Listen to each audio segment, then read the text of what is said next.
Hello ಸ್ನೇಹಿತರೆ, ಈ ವಿಡಿಯೋದಲ್ಲಿ ನಾವು ಪ್ರೌಢ ಶಿಕ್ಷಣದ ಸಾರ್ವತ್ರೀಕರಣ ಅಂದರೆ ಏನು ಅನ್ನೋದು ತಿಳ್ಕೊಳ್ಳೋಣ. ಪ್ರೌಢ ಶಿಕ್ಷಣದ ಸಾರ್ವತ್ರೀಕರಣದ ಅರ್ಥ ಮೊದಲಿಗೆ ತಿಳ್ಕೊಳ್ಳೋಣ. 15ರಿಂದ 18 ವರ್ಷದ ಎಲ್ಲ ಮಕ್ಕಳಿಗೆ ಉಚಿತ ಮತ್ತು ಕಡ್ಡಾಯ ಶಿಕ್ಷಣವನ್ನು ನೀಡೋದನ್ನು ಪ್ರೌಢ ಶಿಕ್ಷಣದ ಸಾರ್ವತ್ರೀಕರಣ ಅಂತ ಹೇಳ್ಬಿಟ್ಟು ಕರಿತೀವಿ.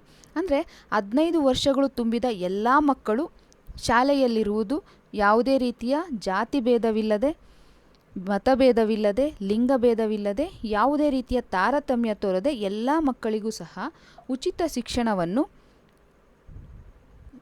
ಮತ್ತು ಕಡ್ಡಾಯ ಶಿಕ್ಷಣವನ್ನು ನೀಡೋದನ್ನು ಪ್ರೌಢ ಶಿಕ್ಷಣದ ಸಾರ್ವತ್ರೀಕರಣ ಅಂತ ಹೇಳ್ಬಿಟ್ಟು ನಾವು ಕರಿತೀವಿ. ಬಡವರ್ಗದ, ಸಾಮಾನ್ಯ ವರ್ಗದ, ಶ್ರೀಮಂತ ಮಕ್ಕಳು ಎಂದು ಭೇದ ಭಾವ ಇಲ್ದಿರ ನೀಡುವಂಥ ಶಿಕ್ಷಣನ ಪ್ರೌಢ ಶಿಕ್ಷಣದ ಸಾರ್ವತ್ರೀಕರಣ ಅಂತ ಹೇಳ್ಬಿಟ್ಟು ಕರಿತೀವಿ.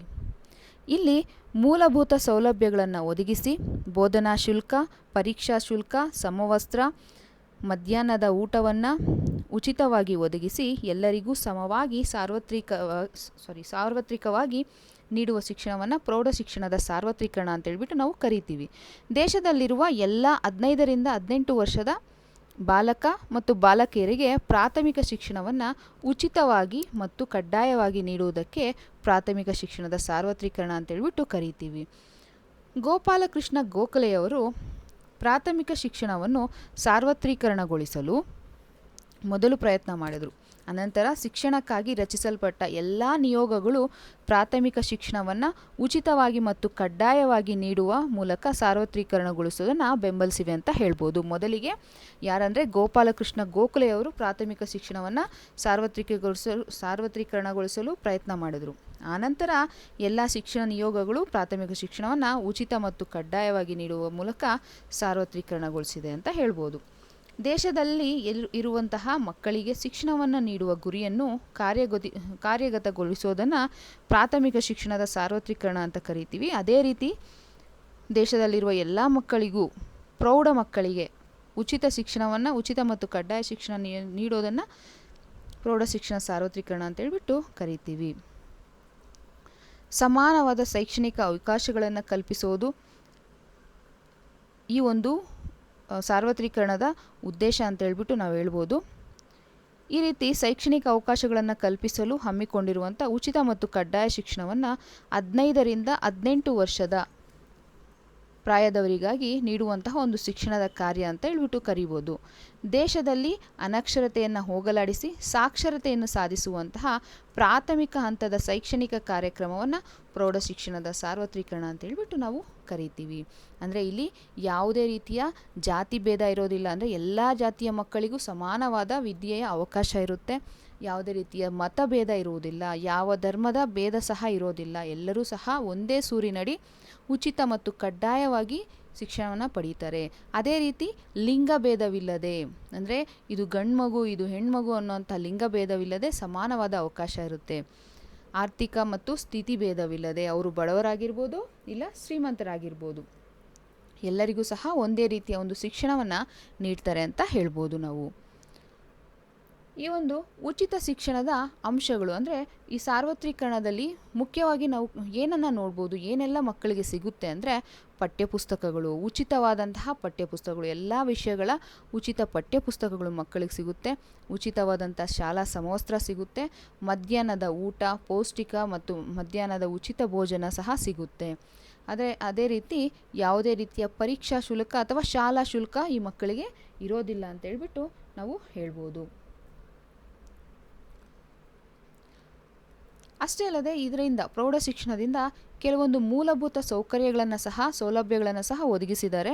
ಅದು ಯಾವುದಂದರೆ ಸುಸಜ್ಜಿತ ತರಗತಿ ಕೊಠಡಿಗಳು, ಮಕ್ಕಳಿಗೆ ಹೆಚ್ಚಿನ ಓದಿಗಾಗಿ ಗ್ರಂಥಾಲಯ ಮತ್ತು ಓದಿದ್ದನ್ನು ವಿವರವಾಗಿ ತಿಳಿಯಲು ಅಂದರೆ ಸಮರ್ಪಕವಾಗಿ ಬಳಸ್ಕೊಳ್ಳಲು ಬೇಕಾಗಿರುವಂತಹ ಪ್ರಯೋಗಾಲಯಗಳು ಸಹ ಇದೆ. ಶೈಕ್ಷಣಿಕ ಸಾಮಗ್ರಿಗಳಾದಂತಹ ಕಂಪ್ಯೂಟರ್ ಲ್ಯಾಬ್, ಶೈಕ್ಷಣಿಕ ಉಪಕರಣಗಳು, ಡಿಜಿಟಲ್ ತರಗತಿಗಳು ಸಹ ಲಭ್ಯವಾಗಿದೆ ಅಂತ ಹೇಳ್ಬೋದು. ಅಷ್ಟೇ ಅಲ್ಲದೆ ಬರೀ ಪಾಠದ ಮೂಲಕ ಮಾತ್ರ ಅಲ್ಲವೇ ಮಕ್ಕಳ ಸರ್ವತೋಮುಖ ಬೆಳವಣಿಗೆಗೆ ಬೇಕಾಗುವಂತಹ ಕ್ರೀಡಾ ಸೌಲಭ್ಯಗಳು ಸಹ ಇದರಲ್ಲಿ ಒದಗಿಸಲಾಗುತ್ತೆ.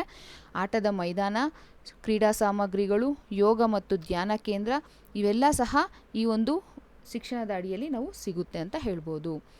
ಗೋಪಾಲಕೃಷ್ಣ ಗೋಖಲೆಯವರು ಪ್ರಾಥಮಿಕ ಶಿಕ್ಷಣದ ಸಾರ್ವತ್ರೀಕರಣಕ್ಕಾಗಿ 1911ರಲ್ಲಿ ಒಂದು ಮಸೂದೆಯನ್ನು ಮಂಡಿಸ್ತಾರೆ. ಅಂದರೆ ಪ್ರಥಮವಾಗಿ ಅವರೇ ಈ ಒಂದು ಪ್ರಾಥಮಿಕ ಶಿಕ್ಷಣದ ಅಂದರೆ ಉಚಿತ ಮತ್ತು ಕಡ್ಡಾಯ ಶಿಕ್ಷಣ ನೀಡಬೇಕನ್ನುವಂಥ ವಾಕ್ಯವನ್ನು ಕೊಟ್ಟಿರ್ತಾರೆ.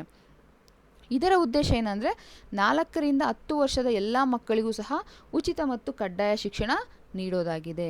ಇದರ ಪರಿಣಾಮವಾಗಿ ಆ ಒಂದು ಮಸೂದೆ ಅಂಗೀಕಾರವಾಗದಿದ್ದರೂ ಸಹ ಶಿಕ್ಷಣದ ಸಾರ್ವತ್ರೀಕರಣದ ಚರ್ಚೆಗೆ ಚಾಲನೆ ನೀಡಿತು ಅಂತ ಹೇಳ್ಬಿಟ್ಟು ನಾವು ಹೇಳ್ಬೋದು. ಶಿಕ್ಷಣ ನಿಯೋಗಗಳ ಶಿಫಾರಸುಗಳು ಯಾವ ರೀತಿ ಇರುತ್ತು ಅಂದರೆ ಇವರು ಒಂದು ಅಡಿಪಾಯ ಹಾಕ್ಕೊಟ್ರು. ಗೋಪಾಲಕೃಷ್ಣ ಗೋಖಲೆಯವರು ಒಂದು ಅಡಿಪಾಯ ಹಾಕ್ಕೊಟ್ರು. ಏನಂದರೆ ಉಚಿತ ಮತ್ತು ಕಡ್ಡಾಯ ಶಿಕ್ಷಣವನ್ನು ಎಲ್ಲ ಮಕ್ಕಳಿಗೂ ಭೇದ ಭಾವ ಇಲ್ಲದೆ ನಾವು ಕೊಡಬೇಕು ಅಂತ. ಅದೇ ರೀತಿ ಆ ಒಂದು ಮಸೂದೆಯ ಮಂಡಿಸದಿದ್ದರೂ ಸಹ ಕೆಲವೊಂದು ಶಿಕ್ಷಣ ನಿಯೋಗಗಳು ಕೆಲವೊಂದು ಶಿಫಾರಸುಗಳನ್ನು ಮಾಡಿದೆ. ಮೊದಲನೇದಾಗಿ ಕೊಠಾರಿ ಆಯೋಗ 1964ರಿಂದ 66ರ ತನಕ 10+2+3 ಶಿಕ್ಷಣ ವ್ಯವಸ್ಥೆಯನ್ನು ಶಿಫಾರಸು ಮಾಡಿತ್ತು. ರಾಷ್ಟ್ರೀಯ ಶಿಕ್ಷಣ ನೀತಿ 1986 14 ವರ್ಷದವರೆಗೆ ಉಚಿತ ಮತ್ತು ಕಡ್ಡಾಯ ಶಿಕ್ಷಣವನ್ನು ಒತ್ತಿ ಹೇಳಿತು ಅಂತ ಹೇಳ್ಬೋದು. ಶಿಕ್ಷಣ ಹಕ್ಕು ಕಾಯ್ದೆ 2009 ಇದರ ಪ್ರಕಾರ 6ರಿಂದ 14 ವರ್ಷದ ಮಕ್ಕಳಿಗೆ ಉಚಿತ ಮತ್ತು ಕಡ್ಡಾಯ ಶಿಕ್ಷಣವನ್ನು ಕಾನೂನುಬದ್ಧಗೊಳಿಸಿತು. ಅಂದರೆ ಯಾವುದೇ ಮಗು ತನಗೆ ಇಷ್ಟ ಇದ್ದರೂ ಇಲ್ಲದೇ ಇದ್ದರೂ ತಾನು ಶಿಕ್ಷಣ ಪಡ್ಕೊಳ್ಳೇಬೇಕು ಅನ್ನುವಂಥ ಒಂದು ನಿಯಮ ತಂದಿತ್ತು. ಪ್ರೌಢ ಶಿಕ್ಷಣದ ಸಾರ್ವತ್ರೀಕರಣದ ಗುರಿಗಳೇನು? ಯಾಕೆ ನಾವು ಈ ಪ್ರೌಢ ಶಿಕ್ಷಣವನ್ನು ಸಾರ್ವತ್ರೀಕರಣಗೊಳಿಸಿದ್ರು ಅಂದರೆ ಶಿಕ್ಷಣದ ಸಮಾನತೆಗೆ ಅವಕಾಶ ಬರುತ್ತೆ. ಅಂದರೆ ಎಲ್ಲ ವರ್ಗದ ಮಕ್ಕಳಿಗೆ ಸಮಾನ ಶೈಕ್ಷಣಿಕ ಅವಕಾಶಗಳನ್ನು ಒದಗಿಸುವುದು ಇದರ ಮುಖ್ಯ ಗುರಿಯಾಗಿದೆ ಅಂತ ಹೇಳ್ಬೋದು. ಅನಕ್ಷರತೆಯ ನಿರ್ಮೂಲನೆ. ದೇಶದಲ್ಲಿ ಅನಕ್ಷರತೆಯನ್ನು ಹೋಗಲಾಡಿಸಿ ಸಾಕ್ಷರತೆಯನ್ನು ಹೆಚ್ಚಿಸೋದು ಇದರ ಒಂದು ಮುಖ್ಯ ಉದ್ದೇಶ ಅಂತ ಹೇಳ್ತೀವಿ. ಕೌಶಲ್ಯ ಅಭಿವೃದ್ಧಿ. ವಿದ್ಯಾರ್ಥಿಗಳಲ್ಲಿ ಜೀವನ ಕೌಶಲ್ಯಗಳನ್ನು ಬೆಳೆಸೋದು ಈ ಒಂದು ಸಾರ್ವತ್ರೀಕರಣದ ಗುರಿ ಅಂತ ಹೇಳ್ಬೋದು. 4ನೇದಾಗಿ ಸಾಮಾಜಿಕ ಸಮಾನತೆ. ಶಿಕ್ಷಣದ ಮೂಲಕ ಸಮಾಜದಲ್ಲಿ ಯಾವುದೇ ರೀತಿಯ ಅಂತರಗಳಿಲ್ಲದೆ ಅಸಮಾನತೆಯನ್ನು ಕಡಿಮೆ ಮಾಡೋದಾಗಿದೆ ಅಂತ ಹೇಳ್ತಾರೆ. ಪ್ರೌಢ ಶಿಕ್ಷಣದ ಸಾರ್ವತ್ರೀಕರಣದ ಪ್ರಾಮುಖ್ಯತೆ ಏನು ಅಂದರೆ ಇದರಿಂದ ಏನೆಲ್ಲ ಉಪಯೋಗಗಳಿದೆ, ಯಾಕೆ ಇದು ಪ್ರೌಢ ಶಿಕ್ಷಣವನ್ನು ಸಾರ್ವತ್ರೀಕರಣಗೊಳಿಸಬೇಕು ಅಂದರೆ ವೈಯಕ್ತಿಕ ಅಭಿವೃದ್ಧಿ. ವಿದ್ಯಾರ್ಥಿಗಳ ಸರ್ವಾಂಗೀಣ ಬೆಳವಣಿಗೆಗೆ ನೆರವಾಗುತ್ತದೆ. ಮಗು ಬೌದ್ಧಿಕವಾಗಿ ಮತ್ತು ದೈಹಿಕವಾಗಿ ಬೆಳವಣಿಗೆ ಹೊಂದುತ್ತೆ. ಆ ಮಕ್ಕಳಲ್ಲಿ ಆರ್ಥಿಕ ಪ್ರಗತಿ. ಮಕ್ಕಳ ಒಂದು ವಿದ್ಯಾಭ್ಯಾಸದಿಂದ ಅವರು ಬೆಳೆದಂತೆಲ್ಲ ಆರ್ಥಿಕ ಪ್ರಗತಿ ಉಂಟಾದಾಗ ದೇಶದ ಆರ್ಥಿಕ ಅಭಿವೃದ್ಧಿ ಸಹ ಹೆಚ್ಚಾಗುತ್ತೆ ಅಂತ ಹೇಳ್ತಾರೆ. ಸಾಮಾಜಿಕ ಸಮಾನತೆ. ಸಮಾಜದಲ್ಲಿ ಸಮಾನತೆ ಮತ್ತು ನ್ಯಾಯವನ್ನು ಉತ್ತೇಜಿಸುವಂತಹ ಒಂದು ಕ್ರಿಯೆಯಾಗಿದೆ ಅಂತ ಹೇಳ್ಬೋದು. ಪ್ರೌಢ ಶಿಕ್ಷಣದ ಸಾರ್ವತ್ರೀಕರಣದ ಸವಾಲುಗಳು. ಎಲ್ಲ ಒಂದು ಒಳ್ಳೆ ಕೆಲಸಗಳಿಗೂ ಸಹ ಅಡೆತಡೆಗಳಿದ್ದೇ ಇರುತ್ತಲ್ಲ, ಅದೇ ರೀತಿ ಪ್ರೌಢ ಶಿಕ್ಷಣದ ಸಾರ್ವತ್ರೀಕರಣಕ್ಕೆ ಕೆಲವೊಂದು ಸವಾಲುಗಳಿದೆ. ನಡ್ಸೋಕ್ಕಾಗಲ್ಲ ಅನ್ನೋ ಥರ ಕೆಲವೊಂದು ಸವಾಲುಗಳಿದೆ. ಅವು ಏನಂದರೆ ಮೂಲ ಸೌಕರ್ಯದ ಕೊರತೆ. ಅಂದರೆ ಗ್ರಾಮೀಣ ಪ್ರದೇಶಗಳು, ನೀವು ಟೌನ್ಸಲ್ಲೆಲ್ಲ ನೋಡಿದಾಗ ಒಳ್ಳೆ ಸುಸಜ್ಜಿತ ಕೊಠಡಿಗಳು ಆಗಿರ್ಬೋದು, ಶಾಲೆಗಳಾಗಿರ್ಬೋದು ನಿಮಗೆ ಕಾಣಿಸುತ್ತೆ. ಅದೇ ರೀತಿ ನಾವು ಹಳ್ಳಿಗಳ ಕಡೆ ಹೋದಾಗ, ಗ್ರಾಮೀಣ ಪ್ರದೇಶಗಳಲ್ಲಿ ನೋಡಿದಾಗ ಶಾಲಾ ಕಟ್ಟಡಗಳ ಮತ್ತು ಸೌಲಭ್ಯಗಳ ಕೊರತೆ ಇರುತ್ತೆ. ದೇವಸ್ಥಾನಗಳಲ್ಲಿ ಕ್ಲಾಸುಗಳನ್ನ ನಡೆಸ್ತಾ ಇರ್ತಾರೆ, ಇಲ್ಲ ಅಂಗನವಾಡಿ ಕೊಠಡಿಗಳನ್ನೇ ಒಂದು ಅಷ್ಟೇ ಅಲ್ಲದೆ ಮರಗಳ ಕೆಳಗಡೆ ಈ ರೀತಿ ಶಾಲಾ ಕಟ್ಟಡದ ಸೌಲಭ್ಯದ ಕೊರತೆ ಇರುತ್ತೆ. ಶಿಕ್ಷಕರ ಕೊರತೆ. ಅರ್ಹ ಮತ್ತು ಪ್ರಶಿಕ್ಷಿತ ಶಿಕ್ಷಕರ ಕೊರತೆ ಇರುತ್ತೆ. ಶಿಕ್ಷಕರು ಸಾಮಾನ್ಯವಾಗಿ ಕೊರತೆ ಜಾಸ್ತಿ ಇರೋದ್ರಿಂದ ಇದು ಸಹ ಒಂದು ಸವಾಲು ಅಂತ ಹೇಳ್ಬೋದು.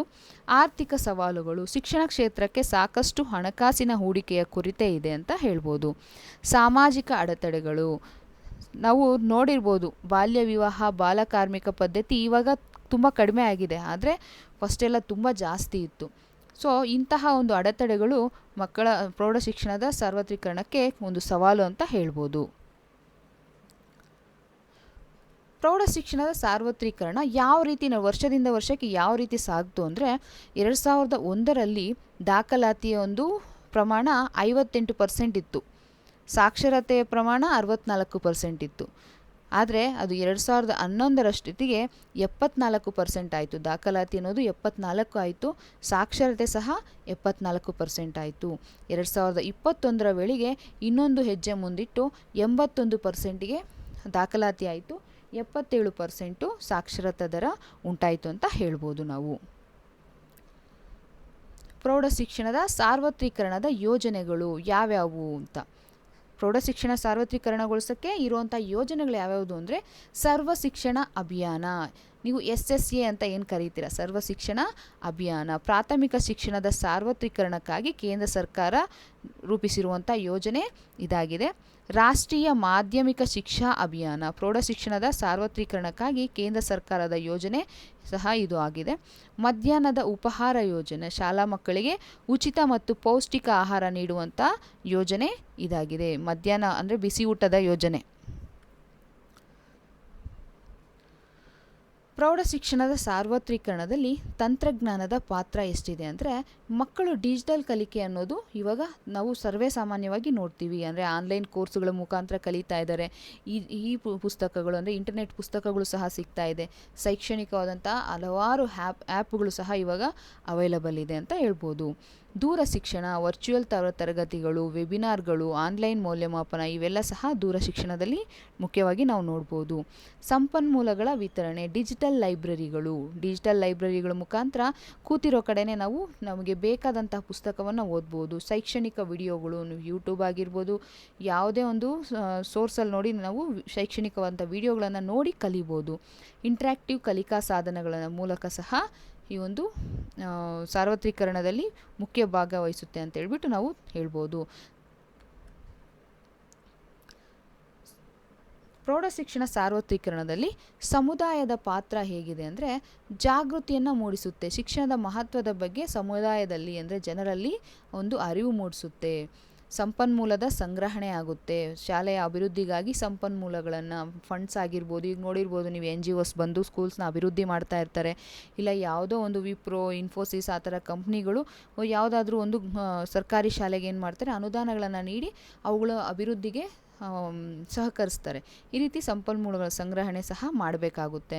ಮೇಲ್ವಿಚಾರಣೆ, ಶಾಲಾ ಕಾರ್ಯನಿರ್ವಹಣೆ ಮೇಲ್ವಿಚಾರಣೆ ಮಾಡೋದು. ಶಾಲೆಯಲ್ಲಿ ಎಲ್ಲ ಕಾರ್ಯಕ್ರಮಗಳು, ಎಲ್ಲ ರೀತಿಯ ಒಂದು ಯೋಜನೆಗಳು ಕರೆಕ್ಟಾಗಿ ನಡೀತಾ ಇದೆಯಾ ಇಲ್ಲ ಅಂತ ಈ ಒಂದು ಸಮುದಾಯ ಅಂದರೆ ನಾವು ಪೇರೆಂಟ್ಸ್ ಆಗಿ ನಾವೇನಿದ್ದೀವಿ ನಾವು ಮೇಲ್ವಿಚಾರಣೆ ಮಾಡೋದ್ರ ಮುಖಾಂತರ ಅದನ್ನು ತಿಳ್ಕೊಬೋದಾಗಿದೆ. ಇಷ್ಟು ಪ್ರೌಢ ಶಿಕ್ಷಣದ ಸಾರ್ವತ್ರೀಕರಣದ ಅರ್ಥ ಅಂತ ಹೇಳ್ಬೋದು. ಮುಂದಿನ ವಿಡಿಯೋದಲ್ಲಿ ಪ್ರೌಢ ಶಿಕ್ಷಣ ಸಾರ್ವತ್ರೀಕರಣದ ಪ್ರಾಮುಖ್ಯತೆ ಬಗ್ಗೆ ನಾವು ತಿಳ್ಕೊಳ್ಳೋಣ. ಇದು ಬ್ರೀಫ್ ಆಗಿ ನಾನು ಎಲ್ಲ ಒಂದು ಪಾಯಿಂಟ್ಸ್ನ ಇದರಲ್ಲಿ ಕವರ್ ಮಾಡೋಕ್ಕೆ ಟ್ರೈ ಮಾಡಿದ್ದೀನಿ. ನಿಮಗೆ ಸ್ಟೆಪ್ ಬೈ ಸ್ಟೆಪ್ಪು ಇನ್ನು ಮುಂದೆ ಬರುವಂಥ ವಿಡಿಯೋಗಳಲ್ಲಿ ನೀವು ನೋಡ್ಬೋದು. ಧನ್ಯವಾದ ಸ್ನೇಹಿತರೆ.